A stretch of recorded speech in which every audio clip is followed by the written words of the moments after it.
అమ్మ కడుపులో నుండి అందమైన జీవితాన్ని పులికేకతో ఒడిసి పట్టుకున్న ప్రతి బిడ్డ ఓ విజేత. చిక్కిన ప్రతి వస్తువును పిడికిళ్లతో ఒడిసి పట్టుకునే ప్రతి చిన్నారి అవకాశాల్ని అందిపుచ్చుకోవడం అలవర్చుకున్న అద్భుత విజేత. అయితే ఇది ఎవరు, ఎవరికి, ఎలా నేర్పారు? కాలంతో పోటీపడటం, వెల్లికిలా పడుకోడ నుండి బోర్లా పడటం, తప్పటడుగులు వేస్తూ ముందుకు సాగడం, ప్రతి అడుగు ఆలంబనగా విశాల విశ్వాన్ని జయించేందుకు ముందుకు పరిగెడతాడు, విజయాలు సాధిస్తూనే ఉంటాడు. మహిళా విజేతకు, భూమిక లోహితకు, నిత్య సత్యాన్వేషితకు సుస్వాగతం. ఈనాటి మన విజేత పశ్చిమ గోదావరి జిల్లా సీతారాంపురంలో పుట్టిన భూమిక.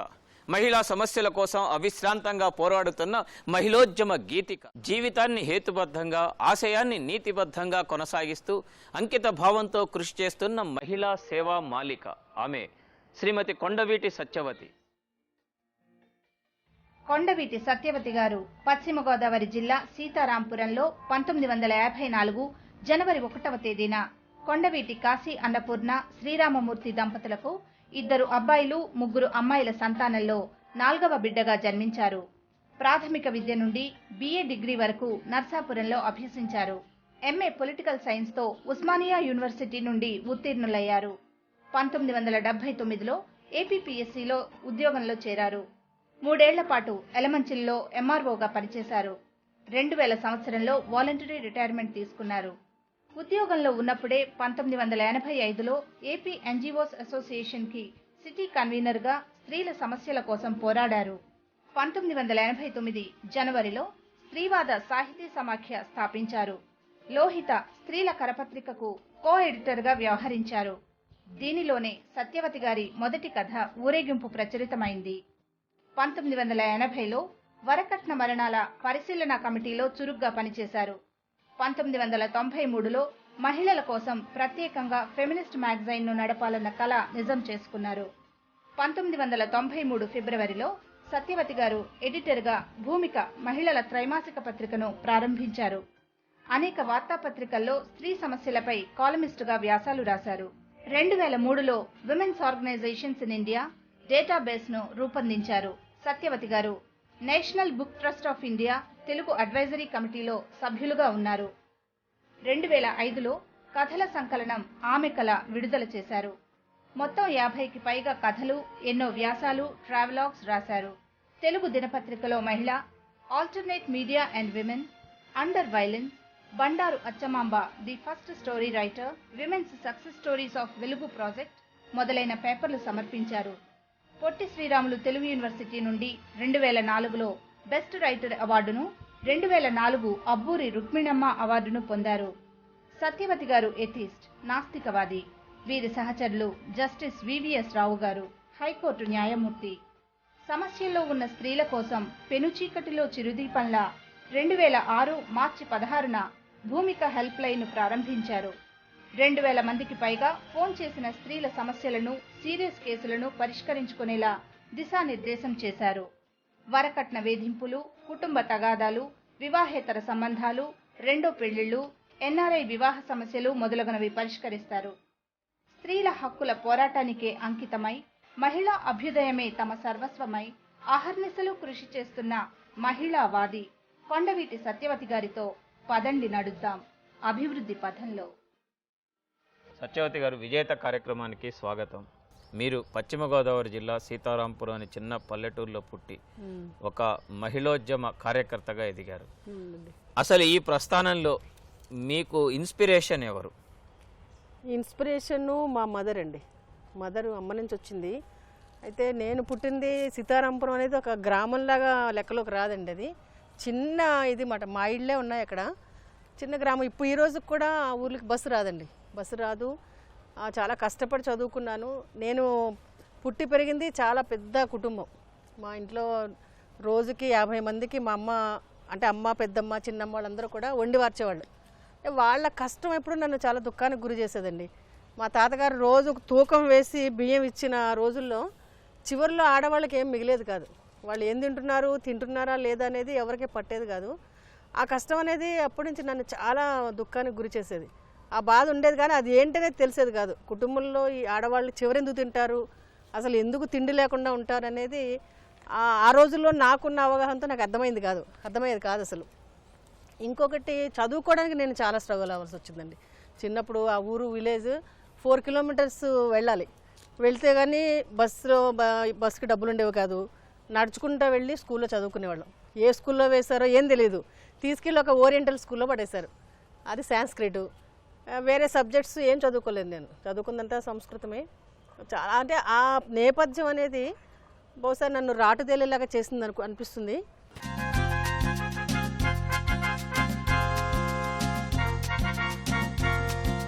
మీరు మహిళా సమస్యల మీద పోరాడటానికి ప్రేరణ బాల్యంలోనే వచ్చింది అంటారా? బాల్యంలోనే వచ్చిందండి. బాల్యంలో కుటుంబంలోంచి వచ్చింది. కుటుంబంలో అంటే నేనేదో వివక్షకు గురయ్యాని అనుకోవడానికి లేదు. మా ఇంట్లో నన్ను చాలా ఫ్రీగా పెంచారు. అందుకు నేను మా అమ్మని నాన్నని ఎట్లా చెప్తానంటే నన్ను చెట్టు మీద పెట్టెల్లే పెంచారు అని చెప్పుకుని నా బుక్లో కూడా రాసుకున్నాను. నేను చాలా స్వేచ్ఛగా మేము ఎక్కడ తిన్నామో, ఎక్కడ ఏ చెట్టు మీద ఉన్నామో, ఏ పుట్ట మీద ఉన్నామో ఎవరికి పట్ల. చెప్పాను కదా, 50 మంది ఉన్న కుటుంబము, ఎవరికి ఏం పట్టేది కాదు. మా ఇష్టం వచ్చినట్టు తినేవాళ్ళం, తిరిగేవాళ్ళం, అట్లా తిరిగేవాళ్ళం. అంటే అణచివేత అనేది ఆడపిల్లగా నేను నా కుటుంబంలో ఎప్పుడు ఫేస్ చేయలేదు. మా నేపథ్యంలో కూడా మా ఆడపిల్లలు ఎవరు కూడా ఫేస్ చేయాల. కానీ నేను చూసిన ఆ జాయింట్ ఫ్యామిలీలో ఉన్న ఆ సెటప్లో ఉన్న వివక్ష అనేది నన్ను చాలా కలవరానికి గురి చేసింది. కానీ ఈరోజు మన సమస్యలకి చాలా వాటికి మూల కారణం కుటుంబ వ్యవస్థ అనేది దెబ్బతింటాం అంటారు. మరి జాయింట్ ఫ్యామిలీ ఉండటం వల్ల మీరు ఏ విధంగా ఆ విధంగా ఎందుకు స్పందించాల్సి రావాల్సి వచ్చింది? ఒక విధంగా జాయింట్ ఫ్యామిలీ సెటప్ అనేది ఇప్పుడు ఆ ఒత్తిళ్ళకి దూరం చేసే సెటప్గానే మనం అర్థం చేసుకోవచ్చు. ఇప్పుడున్న చాలా సమస్యలకి పరిష్కారాలు దానిలో వెతుక్కోవచ్చు. కానీ ఆడవాళ్ళ పరంగా చూస్తేమండి చాలా వివక్ష ఉందండి. చాలా వివక్షను ఎదుర్కొనే పరిస్థితి ఆడవాళ్ళకు ఉంది. అంటే మనం పేట్రియార్కల్ సమాజంలో ఉన్నామని చెప్పుకున్నప్పుడు ఇంటికి యజమాని మగవాడిగా ఉన్నప్పుడు ఆయన ఏం చెప్తే అదే నడిచేది. చదువు విషయం చెప్పాలంటే మా ఇంట్లో నేపథ్యం లేదు. ఎవరు చదువుకోలే. ఏం చదువుకోవాలి, ఏ స్కూల్కి వెళ్ళాలని చెప్పేది కూడా ఎవరు లేరు. మా నాన్నగారే తీసుకెళ్ళి అట్లా ఆయనకు ఉండేదండి. ఆయన చాలా కష్టజీవి. మీరు పోస్ట్ గ్రాడ్యుయేషన్ వరకు చదివారు, హైదరాబాద్ వచ్చి చాలా సంవత్సరాలు మన రాష్ట్ర ప్రభుత్వంలో ఉద్యోగం కూడా చేశారు. అవునండి. ఆ కాలంలో కూడా మీరు ఒక మహిళోద్యమ నేతగా ఎదిగారు. అక్కడ సమస్యలు మిమ్మల్ని ఏ విధంగా స్పందించేలా చేశాయి? అంటే కొంచెం మళ్ళీ వెనక్కి వెళ్తే 1975 అంతర్జాతీయ మహిళా సంవత్సరంగా మన ప్రభుత్వం గుర్తించింది. అంటే అంతర్జాతీయంగానే వచ్చింది అది. మా నాన్నగారు ఏమనుకున్నారంటే అప్పుడు డిగ్రీ అయిపోయింది, నాకు 75లో డిగ్రీ పూర్తయింది. ఆయన ఏమనుకున్నారంటే అంతర్జాతీయ మహిళా సంవత్సరంగా డిక్లేర్ చేశారు కాబట్టి ఆడవాళ్ళకు ఉద్యోగాలు వచ్చేస్తాయి అని చెప్పి నన్ను తీసుకుని హైదరాబాద్ వచ్చారు. ఏం తెలియదు నాకు. హైదరాబాద్ వచ్చాను. మా చిన్నాన్న ఉండేవారు. ఆయన ఇంట్లో దించేసి అమ్మ నువ్వు ఏదైనా ఉద్యోగం సంపాదించుకొని వదిలేసి వెళ్ళిపోయారు. ఆ రోజు నుంచి నేను మళ్ళీ వెనక్కి వెళ్ళలేదండి. ఆయన 77లో చనిపోయారు. అంటే చాలా ప్రాబ్లమ్స్ ఫేస్ చేశాను ఇక్కడ కూడా. అంటే ఇక్కడ నిలబడడానికి, కాలు ఉండడానికి. ఫస్ట్లో ఇనీషియల్గా చిన్న స్కూల్లో జాబ్ చేసేదాన్ని. 125 రూపాయల జీతం. ఆ జీతంతో నడిపించే 1 ఇయర్ నడిచింది. తర్వాత అంటే ఆ అంతర్జాతీయ మహిళా సంవత్సరం అనేది నా మనసులో ముద్ర పడిపోయింది. అంటే ఆడవాళ్ళ కోసం ఒక సంవత్సరం అనేది ఉంది. అదేంటో స్టడీ చేద్దాం అనిపించింది. అసలు ఏంటి దాని ఏంటి. అప్పుడు దాన్ని చదివాను. ఎందుకు డిక్లేర్ చేశారు, ఏమేమి సమస్యల్ని వాళ్ళు తీసుకున్నారు ఆడవాళ్ళ సమస్యల్ని అన్నప్పుడు అక్కడి నుంచే నా ఆలోచన మొదలైందండి. అంతర్జాతీయ మహిళా సంవత్సరం అనేది మీ జీవితంలో ఒక టర్నింగ్ పాయింట్ నిజంగా టర్నింగ్ పాయింట్ అండి. అంటే ఇక్కడ ఒక విషయం అండి, కుటుంబ వ్యవస్థ ఉండాలి అని మనం కోరుకుంటున్నాం. అక్కడే మీరు వివక్షను చూసామన్నారు. కానీ అక్కడే మీ నాన్నగారు కూడా మిమ్మల్ని ఎంతో చాలా ఎంకరేజ్ చేశారు, ఆధునిక భావాలతో పెంచామన్నారు. మరి ఒక్కసారి వెనక్కి తిరిగి చూసుకుంటే మహిళా సమస్యలకి కారణం ఏమై ఉంటుందని మీరు అనుకుంటున్నారు? మహిళా సమస్యలకు కారణం మనం బతుకుతున్నది నా ఉద్దేశంలో పితృస్వామ్య సమాజం అండి. పితృస్వామ్య సమాజంలో ఏంటంటే ఆడవాళ్ళకి కొంత స్థాయి కింద ఉంటుంది, మగవాళ్ళ హోదా పైన ఉంటుంది. ఇప్పుడు చూస్తున్నాం మనం ఆ చదువు విషయంలో కానీ, ఆడపిల్లకి తిండి పెట్టడంలో కానీ, ఆడపిల్ల చదువు కానీ, ఆమెకు చిన్నప్పుడే పెళ్ళిళ్ళు చేయడం విషయంలో కానీ ఆ వివక్ష కొనసాగి వాళ్ళ వ్యక్తిత్వం సరిగా రూపుదిద్దుకోకుండా అయిపోతుంది. అంటే ఆ బానిస భావాలనేవి తక్కువ నేను అనేది చిన్నప్పటి నుంచి మనం ఉగ్గుపాలతో పెంచి పోయడం వల్ల పెద్దయ్య కూడా ఎప్పుడైనా హింస జరుగుతున్నప్పుడు కూడా నేను వ్యతిరేకించాలి, ఒక దెబ్బ పడితే నా మీద నేను వ్యతిరేకించాలనేది లేకుండా అట్లా పెరగడం వల్ల వాళ్ళ వివక్ష అట్లా కొనసాగుతూ వస్తుందండి. అంటే ఈ రోజు ఆధునిక యుగంలో మనం ఉన్నాం, ప్రపంచీకరణ నేపథ్యంలో ఉన్నాం.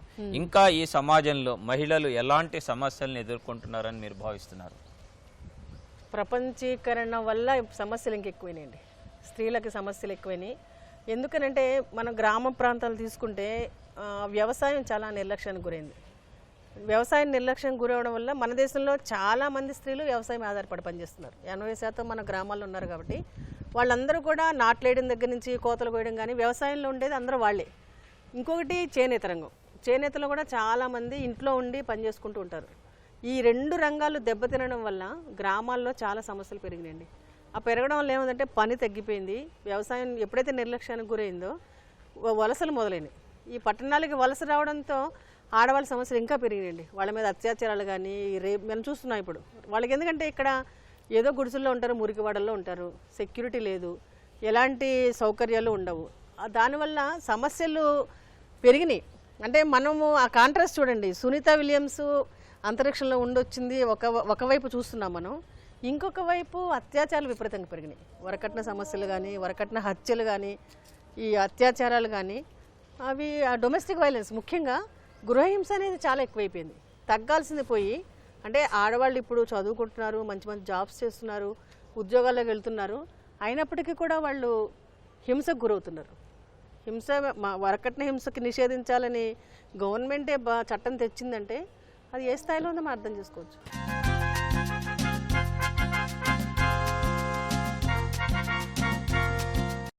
భూమిక అనే ఒక పత్రికని స్థాపించారు. అవునండి. దాని మొదటి నుండి ఈ రోజు వరకు కూడా మీరు ఎడిటర్గా పనిచేస్తున్నారు. అసలు ఈ భూమిక ముఖ్యోద్దేశాలు ఏంటి? ఏ లక్ష్యాలతో ఈ పత్రిక పనిచేస్తూ ఉంటుంది? అంటే భూమిక లక్ష్యాల గురించి వెళ్లే ముందు అంటే భూమిక నేపథ్యం గురించి కొంచెం చెప్పాలి. నేను భూమికకు ముందు లోహిత్ అనే పత్రిక నడిపానండి. నేను ఇంకొక ఆవిడ కలిసి నడిపాము. అది సంవత్సరం పాటు నడిచింది. నడిచి అది కొన్ని కారణాల వల్ల ఆగిపోయింది. అయితే నేను అంతకుముందు కూడా సర్వీస్ కమిషన్ ఉద్యోగం చేసే సందర్భంలోనే డౌరీ డెత్ కమిటీస్లో పనిచేసేదానండి. అంటే వసంత కన్నాభరణ్, కే లలిత వాళ్ళంతా పరిచయం అక్కడే నాకు. అది కూడా ఒక టర్నింగ్ పాయింట్ నా లైఫ్లో. ఆ డౌరీ డెత్ కమిటీలో పనిచేయడం అనేది. అక్కడి నుంచి మెల్లగా అన్వేషిలోకి వచ్చాను. అన్వేషి మెంబర్ని అయ్యాను. అన్వేషిలో అప్పట్లో ఏంటంటే మీకు తెలుసు 1980sలో మన సమాజంలో సాహిత్యంలో కానీ సమాజంలో కానీ ఒక పెను మార్పు జరిగింది. స్త్రీవాద ఆలోచనలు, స్త్రీవాదం అనేది మన సమాజంలో కానీ సాహిత్యంలో ఎంటర్ మొదలైంది. దానికి ఒక వేదిక కావాలి. అప్పుడే మనకి పత్రికల్లో స్త్రీల పేజీలు మొదలైనవి. స్త్రీ శక్తి కానీ, ఆమె అని కానీ, సాహితీ అని. దానిలో మాలాంటి వాళ్ళని రాస్తూ ఉండేవాళ్ళం. స్త్రీవాదం అంటే ఏంటి మాకు కూడా కొత్త అదంతా. స్త్రీవాదం అనేది అసలు సమస్యల్ని ఎట్లా చూడాలి, స్త్రీల సమస్యలు ఎట్లా చూడాలి, స్త్రీల దృష్టికోణాన్ని ఎట్లా ఆవిష్కరించాలి సాహిత్యంలో కానీ సమాజంలో కానీ. ఆ సందర్భంలో ఉన్నప్పుడు ఒక వేదిక కావాలి. ఇంతమంది రాస్తున్నారు, ఈ పత్రికల్లో ఉన్న ఒక పేజ్ అనేది సరిపోదు. కాబట్టి అన్వేషణలో ఉండగా అప్పుడు మేము చాలా డిస్కస్ చేసాం దీనిపైన. మనం ఒక పత్రిక నడపాలి ఎట్లా అంటే. అప్పటికి ఒక స్త్రీల కోసం ఉన్న పత్రికల్లో వనిత ఇవన్నీ ఉన్నాయనుకోండి, కానీ అవన్నీ ఏంటంటే సమాజంలో ఉన్న ఆ స్థితిని యాజ్ ఇట్ ఈజ్గా ఉంచాలనుకునేవి. ఏవి అంటే వాస్తవ సమస్యలు కాకుండా ఇళ్ళు కుట్లు, అల్లికలు, గృహాలంకరణ, వంటలు, పోటీలు అలాంటివి వాటిపైనే వాళ్ళ ఒత్తిడి అంటే వాళ్ళకి రాసేది ఉండేది. కానీ భూమికని ఎట్లా అంటే ఒక స్త్రీల దృష్టికోణాన్ని, స్త్రీవాద దృష్టిని ఆవిష్కరించాలి, అలా రాస్తున్న వాళ్ళకి ఒక వేదిక కల్పించాలి అనే ఉద్దేశంతోనే భూమికని స్టార్ట్ చేయడం జరిగింది. అంటే భూమికలో కేవలం స్త్రీల సమస్యల గురించే ఉంటాయి అంతే. అంటే ఒక రచయిత్రిగా, ఒక జర్నలిస్ట్గా మీరు దాదాపు 25 ఏళ్ల అనుభవం ఉంది. ఈ నేపథ్యంలో అసలు స్త్రీవాదం అంటే మీ దృష్టిలో ఏమిటి? స్త్రీవాదం అంటే సమాజంలో ఇప్పుడు ఇందాక మనం మాట్లాడుకున్నట్టు సమాజంలో ఎన్నో రంగాల్లో అసమానతలు ఎదుర్కొంటున్నారు స్త్రీలు. అంటే రాజకీయ రంగంలో కానీ, కుటుంబంలో కానీ, న్యాయ వ్యవస్థలో, అన్ని వ్యవస్థల్లోనూ ఒక అసమానత ఉందండి. అసమానత ఉంది, అణిచివేత ఉంది, వివక్ష ఉంది. అంటే ఇలాంటిది కాకుండా స్త్రీలు కూడా అన్ని రంగాల్లోనూ సమానమైన స్థాయి రాజ్యాంగం మనకు ప్రసాదించింది. రాజ్యాంగం ఇచ్చిన హక్కులను ఏమంటే సరిపోతుంది. అలా హక్కులు లేని స్థితిలో హక్కుల కోసం పోట్లాడాలనే, ఉద్యమాలు చేయాలనే స్ఫూర్తి అనేది స్త్రీవాదం ఇచ్చింది. సాహిత్యంలోకి ఎలా వచ్చిందంటే చెప్పాను కదా, అంటే వెనక్కి తిరిగి చూసుకుంటే కనుక ఇన్ని సంవత్సరాలు కాకుండా సాహిత్యం మొత్తం కూడా మగవాడి దృష్టికోణాన్ని ఆవిష్కరించింది. స్త్రీల సమస్యలను కూడా మగవాళ్ళే రాశారు. వాళ్ళ అంతరంగం ఏంటి, వాళ్ళ ఆలోచనలు ఏంటి, వాళ్ళ భావాలు ఏంటనేది సరిగా ఆవిష్కృతం కాలేదండి. అందుకనే మీకు చూడండి 80sలో కొంతమంది కవయిత్రులు అంటే వాళ్ళ బాడీ గురించి కానీ వాళ్ళ అంతరంగం గురించి కానీ మాతృత్వం గురించి కానీ లేదంటే అబార్షన్స్ గురించి కానీ రాసినప్పుడు పెద్ద గగ్గోలు చెలరేగింది. ఆ చర్చల్ని మీరంతా బహుశా ఫాలో అయ్యే ఉంటారు. అంటే అంతవరకు నా ఉద్దేశంలో సాహిత్యంలో అంటరాని వస్తువులుగా ఉన్నాయి కొన్ని, ఇందాక నేను చెప్పినట్లు. అవన్నీ కూడా వీళ్ళు చాలా ధైర్యంగా చాలా చక్కగా వ్యక్తీకరించగలిగారు. స్త్రీవాదం అంటే అదేనండి, అంటే స్త్రీల దృష్టికోణాన్ని ఆవిష్కరించడం. సత్యవతి గారు, మీరు స్త్రీవాదం అనే దానికి చక్కని నిర్వచనం ఇచ్చారు. అంటే స్త్రీలు ఎదగటం అనేది కనుక మనం తీసుకుంటే అది మానసికంగా ఎదగాలంటారా, భౌతికంగా ఎదగాలంటారా? రెండూ అవసరం అండి, రెండూ అవసరము. మానసికంగా కొంచెం స్థైర్యం రావాలి. నేను ఇందాక మాట చెప్పాను కదా, అణిచివేత నుంచి వాళ్ళ ఆ బానిస భావాల నుంచి వాళ్ళు మానసికంగా చాలా కుంగిపోయే స్థితిలో ఉన్నారు. ఇప్పుడు ధైర్యం రావాలంటే భౌతికంగా అంటే శారీరకంగా కూడా చాలా శక్తి ఉండాలి. ఇంకొకటి ఇక్కడ చెప్పాలి, స్త్రీవాదం గురించి మనం మాట్లాడుతున్నాం కాబట్టి స్త్రీవాదం మీద చాలా విపరీతమైన ఒక నెగిటివ్ ప్రచారం మన సమాజంలో వచ్చిందండి. సాహిత్యంలోనే పెద్ద పెద్ద వాళ్ళు అటాక్ చేశారు దానిపైన. నేనేం చెప్తానంటే స్త్రీవాదం అనేది కుటుంబంలో మేము కుటుంబాన్ని ఎప్పుడు నాశనం చేయాలని చెప్పలేదు, పెళ్ళొద్దని చెప్పలేదు, పిల్లలు వద్దని చెప్పలేదు, అన్నీ ఉన్నాయి. ఇప్పుడు మేము కూడా భర్తలతో బతుకుతున్నాము, మగవాళ్ళతో బతుకున్నాము, తండ్రులు ఉన్నారు, అన్నలందరూ ఉన్నారు. అంటే మేమేమంటామంటే కుటుంబంలో ప్రజాస్వామిక సంబంధాలు ఉండాలి, ఇద్దరికి ఈక్వల్గా డెసిషన్ మేకింగ్ అనేది ఉండే వ్యవస్థ కోసం మేము చెప్తున్నాం. కానీ కుటుంబం వద్దు అనేది ఎప్పుడు ఎవరు మాట్లాడలేదండి. అంటే ఒక్క సిస్టంలో కొంతమంది మాట్లాడి ఉండొచ్చు ఒక ఎక్స్ట్రీమ్లో, కానీ మేమైతే ఏ రోజు భూమిక నేపథ్యం కూడా అదే, కుటుంబ నాశనం అనేది మేము కోరుకోవట్లా. కుటుంబ సంబంధాల్లో సమానత్వం ఉండాలని కోరుకుంటున్నామండి మేజర్గా. అంటే మళ్ళీ మీరు భూమిక గురించి చెప్పారు కాబట్టి ఒకసారి భూమిక దగ్గరికి వద్దామండి. స్త్రీల సమస్యల్ని ఎత్తి చూపుతూ స్త్రీల సమస్యల కోసం పోరాడుతున్న పత్రిక భూమిక. అలానే మరి భూమిక హెల్ప్ లైన్ అనేది మీరు ఒకటి ప్రారంభించారు, దీని గురించి వివరిస్తారా? హెల్ప్ లైన్ వయసు 2 సంవత్సరాలండి. అంటే మ్యాగజైన్లో మేము ఒక నంబరు ఉంటుంది మ్యాగజైన్ ఆఫీస్లో, ఆ నంబర్కి చాలా కాల్స్ వచ్చేవి మాకు. అంటే మాకు ఇలాంటి సమస్యలు ఉన్నాయి, వరకట్న సమస్యలు ఉన్నాయి, భార్యాభర్తల సంబంధాలు గొడవలు ఉన్నాయి, ఎవరిని మేము అప్రోచ్ అవ్వాలి, ఎవరిని అడ్వకేట్ పేరు చెప్తారా, సైకియాట్రిస్ట్ పేరు చెప్తారా అని మమ్మల్ని అడుగుతూ ఉండేవాళ్ళు. ఇన్ని రోజులు మేము చేయలేదు కాబట్టి మాకు ఎవరైతే ఫ్రెండ్స్ ఉన్నారో వాళ్ళకి నంబర్లు ఇచ్చేవాళ్ళం, సంధ్య కానీ అస్మిత ఇట్లాంటి ఎవరైతే చేస్తారో వాళ్ళకి ఇచ్చేవాళ్ళం.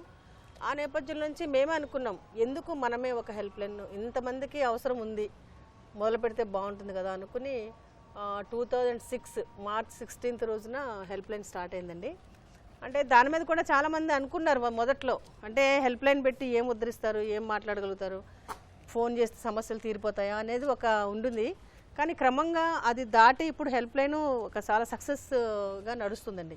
సక్సెస్ అంటే చాలామంది ఆడవాళ్ళు, సమస్యల్లో ఉన్నవాళ్ళు, అవసరమైన వాళ్ళు ఉపయోగించుకుంటున్నారు.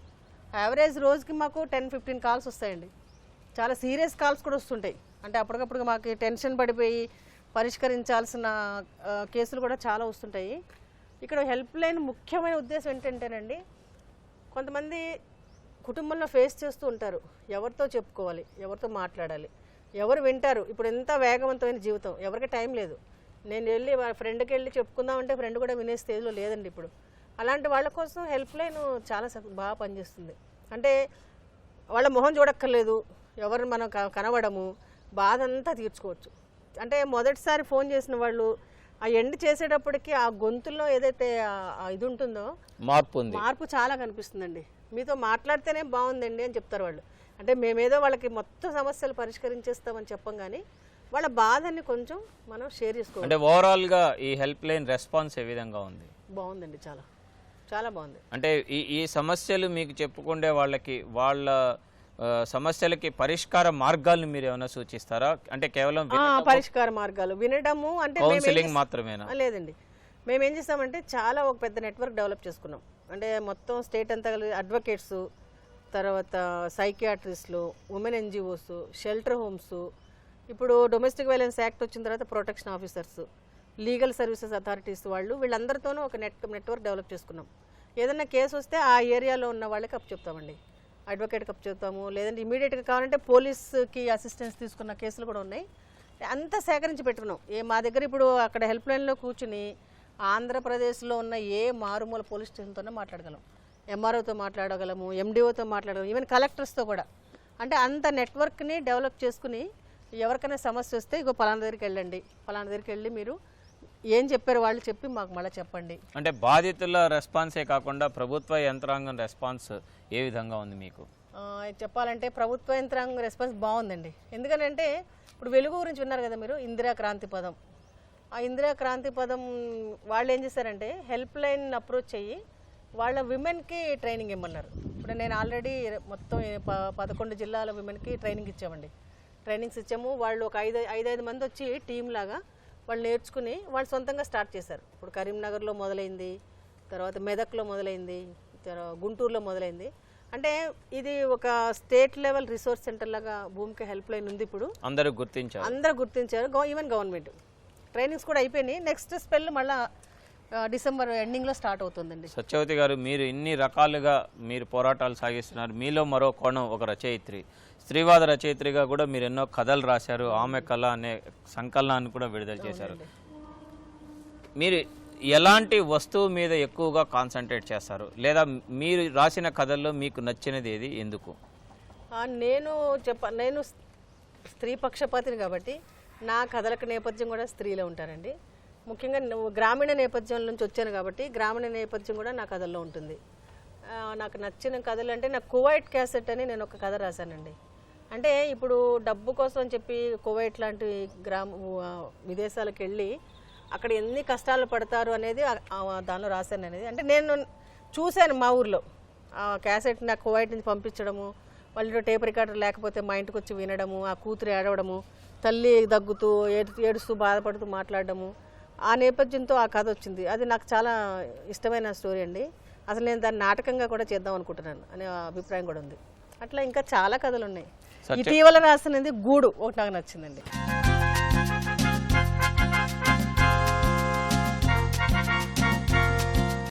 మీకు దాదాపు 20-25 సంవత్సరాల ఒక రచయిత్రిగా కానీ, ఒక జర్నలిస్ట్గా కానీ, ఒక మహిళోద్యమ నేతగా ఇంత అనుభవం ఉంది. ఈ అనుభవం దృష్టిలో పెట్టుకుంటే కనుక అసలు మీ లక్ష్యం ఏంటి? మీకు జీవితంలో ఏదైనా గోల్ ఉందా? మనం ఇది సాధించాలి అని అలాంటి టార్గెట్ ఏమైనా పెట్టుకున్నారా? నేనండి నా జీవిత ధ్యేయం ఒకటేనండి. చెప్పండి. హింస లేని సమాజం కావాలి. స్త్రీల మీద హింస లేని ఏ హింస అయినా స్త్రీలకి హింస లేని సమాజం కావాలి. హింస ఎట్టి పరిస్థితుల్లో ఎట్లా ఒంటి మీద దెబ్బ పడ్డం కానీ, మనసు గాయపడ్డం కానీ లేని సమాజం కావాలి. అలాంటి సమాజం నేను కోరుకుంటానండి. అంటే ఆ సమాజం, అలాంటి సమాజాన్ని ఏర్పరచడానికి మీ వంతు ఎలాంటి కృషి చేస్తున్నారు? అంటే నేను చేసేది సముద్రంలో నీటి బొట్టంతేనండి. నేను భూమిక ద్వారానే నా అభిప్రాయాలు కానీ అట్లాంటి సమాజం కోసం పాటుపడే ప్రయత్నం చేస్తున్నాను. తర్వాత మిగతా ఉద్యమాలతో కలిసి స్త్రీల ఉద్యమం చాలా ఉంది. హైదరాబాద్లో చాలామంది ఈ అంశం మీద పనిచేసేవాళ్ళు ఉన్నారు, దేశంలో ఉన్నారు. వాళ్ళందరితోనూ కలిపి పనిచేయడం అనేది నేను అందరూ నాకు బాగా పరిచయమే. వాళ్ళతో కలిసి పనిచేయడం ఈ దిశగా, అంటే సమాజం స్త్రీలు పురుషులు సమానంగా. అంటే ఇంకోటి కూడా చెప్పాలి అంటే ఇట్లా ఇప్పుడు మీరు నేను నడుస్తున్నామండి, పక్క నడుస్తున్నాం. నాకు ఎట్లా ఉంటుందంటే నా ముందు ఎవరు నడవకూడదు, నా వెనక ఎవరు నడవకూడదు. పక్కన భుజం కలిసి ఆడవాళ్ళు మగవాళ్ళు నడిచిన సమాజం చాలా ఆరోగ్యవంతమైన సమాజం. మేము కార్యక్రమం కోసం నడుస్తున్నాం. అది మీకు ఎలాంటి కార్యక్రమం ఉంది? చెప్తున్నా కదా, మంచి సమాజంలో సమానత్వం అంటే నడవడం. అంటే మగవాళ్ళని వెనకుండమని అంటలేదు నేను, మగవాళ్ళు ముందుండండి మీ వెనక వస్తామంటలా. పక్కన రండి, మాతో కలిసి రండి, కలిసి మంచి సమాజాన్ని స్థాపించుకుందాం, ప్రజాస్వామిక సంబంధాలతో బతుకుదాం. మీరు అనుకున్నట్లుగా ఒక మంచి సమాజాన్ని స్థాపిస్తారని ఆశిద్దామండి. ఈ ప్రస్థానంలో ఒకసారి చూసుకుంటే మీరు నిజంగా విజయం సాధించానని ఫీల్ అవుతున్నారా? వ్యక్తిగతంగా నేను నా మొదటి అడుగు చాలా చిన్న గ్రామంలో మొదలైంది. వ్యక్తిగతంగా నేను చాలా ఎదిగానండి, చాలా నేర్చుకున్నాను, చాలా ఎదిగాను. నేను ఎదగడంలో నాకు చాలా మంది సహకరించారు, నాకు చాలా మంచి ఫ్రెండ్స్ ఉన్నారు. అంటే మీరు ఒక సక్సెస్ఫుల్ ఉమెన్గా భావిస్తున్నారా? ఎస్, సక్సెస్ఫుల్ ఉమెన్గానే భావిస్తున్నానండి. మరి అటువంటి నేపథ్యంలో ఒక విషయం చెప్పండి, విజయానికి మీరు ఇచ్చే నిర్వచనం ఏంటి? How you define? విజయం అంటే మనం సాధించిన దాన్ని తృప్తిగా మనం అనుకోగలగాల. అది మన మొహం మీద రిఫ్లెక్ట్ అవుద్దండి. విజయం అనేది, తృప్తి అనేది ఫేస్లో రిఫ్లెక్ట్ అవ్వాలి. అయితే అదే విజయానికి సంకేతం. అంటే విజయం సాధించిన ప్రతి వ్యక్తికి కూడా అపజయాలు కూడా ఉంటాయి. చాలా. అలా మీరు ఎదుర్కొన్న ఫెయిల్యూర్స్ అన్న 1-2 ఉంటే చెప్తారా? వాటి నుంచి మీరు ఎలా బయటపడ్డారు? నా మెయిన్ ఫెయిల్యూర్ అంటే నేను చదువుకోలేకపోవడం ఎక్కువ. అంటే నాకు చాలా ఉండేదండి. నేను మన ఆంధ్ర ఫీల్డ్లోకి వెళ్ళి చాలా పెద్దగా చదువుకోవాలా, పీజీ చేయాలా, డాక్టరేట్ చేయాలా. నాకు పరిశోధన అంటే చాలా ఇష్టం అండి. పరిశోధన చేయడము, రీసెర్చ్ అనేది చాలా ఇష్టమైన సబ్జెక్టు. కానీ అది చేయలేకపోయాను. దానికి నా కుటుంబ నేపథ్యము, ఆర్థిక ఇబ్బందులు అవన్నీ ఉన్నాయి. దానికి నేనేమో అంటే ఎక్కువగా పెద్దగా బాధపడింది లేదు, కానీ అర్థం చేసుకోగలిగాను. నేనున్న స్థితికి నేను BA చదువుకోవడమే చాలా గొప్పది. కానీ ఈరోజు మీరు మహిళల సమస్యల మీద రీసెర్చ్ చేస్తున్నారు. కరెక్ట్, అట్లా అనుకోవచ్చు. అవునండి. ఇక్కడ రీసెర్చ్ అన్నారు కూడా ఒక పాయింట్ చెప్తాను ఇక్కడ. ఇప్పుడు మనం తెలుగులో తొలి కథ రాసింది గురజాడని చెప్తాం. మనం అందరూ అది ఎస్టాబ్లిష్ అయింది, అందరూ అనుకుంటున్నాం. కానీ మేము కలిసి ఏం చేసామంటే బండారు అచ్చెమాంబ గారే తొలి కథ రాశారు తెలుగులో అనేది ఎస్టాబ్లిష్ చేసాము. ఆల్రెడీ అది తెలుగు యూనివర్సిటీ సిలబస్లో కూడా వెళ్ళింది. దాన్ని ఫస్ట్ అసలు తవ్వి తీసింది K. లలిత, అన్వేషి లలిత. దాన్ని నేను ఒక ఉద్యమంలాగా ముందుకు తీసుకెళ్ళానండి. అంటే నేను ఒక ఇంతకు చెప్పినట్టుగా స్త్రీల పక్షపాతిని, స్త్రీలకి జరిగిన అన్యాయాలని అర్థం చేసుకున్న నేపథ్యంతో పనిచేశాను. కాబట్టి బండారు అచ్చెమాంబ గారే తెలుగులో తొలి కథా రచయిత్రి అనేది ఎస్టాబ్లిష్ అయిపోయింది. ఆఖరిగా ఒక విషయం అండి, సత్యవతి గారు, ఒక జర్నలిస్ట్గా, రచయిత్రిగా, ఒక మహిళా కార్యకర్తగా ఈ సమాజంలో మహిళలు కనండి, యువత కనండి, ఎవరికైనా సరే మీరిచ్చే సందేశం ఏంటి? నేను సందేశం ఇచ్చేంత గొప్పదాన్ని కాదనుకుంటున్నాను. మీరేం చెప్పదలుచుకున్నారు వాళ్ళకి ఈ కార్యక్రమం ద్వారా? అంటే స్త్రీలకి కానీ యువతకి కానీ ఒక సెల్ఫ్ కాన్ఫిడెన్స్ అనేది చాలా అవసరం అండి. విశ్వాసంతో ముందుకు అడిగేస్తే మన నడక ఎప్పుడు కూడా, అంటే నాకు నడకలోనే నాకు ఆత్మవిశ్వాసం కనబడాలండి. మనిషి నడవడంలోనే అది మనం పని కట్టుకుని మనం డెవలప్ చేసుకోవాలి. నడక అనేది మన వ్యక్తిత్వాన్ని సూచిస్తుంది. అంటే ఆ నడకలోనే ఇప్పుడు బయట ఈవ్ టీజింగ్ లాంటివి ఎదుర్కొన్నా కానీ మీరు ధైర్యంగా వెళ్తుంటే చాలా భయపడతారు. మీరు నడకలోనే కాన్ఫిడెంట్గా ఉండి ఇవి అమ్మాయి ఇలా ఏమనంటే తిరగబడుతుంది అనుకుంటే కనుక ఎవరు ఏమీ అనడానికి ఇదవదండి. అందుకే ముఖ్యంగా ఆత్మవిశ్వాసం పెంచుకోవాలి, ఆత్మ గౌరవం పెంచుకోవాలండి. మనల్ని మనం ముందు రెస్పెక్ట్ చేసుకోవాలి. వేరే వాళ్ళ నుంచి రెస్పెక్ట్ ఆశించే ముందు అసలు మనదే పరిస్థితి ఏంటి, అరే సెల్ఫ్ రెస్పెక్ట్ అనేది డెవలప్ చేసుకోలేకపోతే కష్టమవుతుందండి. సత్యవతి గారు, ఈరోజు మీ గురించి ఒక రచయిత్రిగా, ఒక భూమిక ఎడిటర్గా, ఒక మహిళోద్యమ నేతగా ఎన్నో విశేషాలు మాకు తెలియజేసినందుకు దూరదర్శన్ తరఫున థ్యాంక్ యూ వెరీ మచ్ అండి. థ్యాంక్స్ అండి.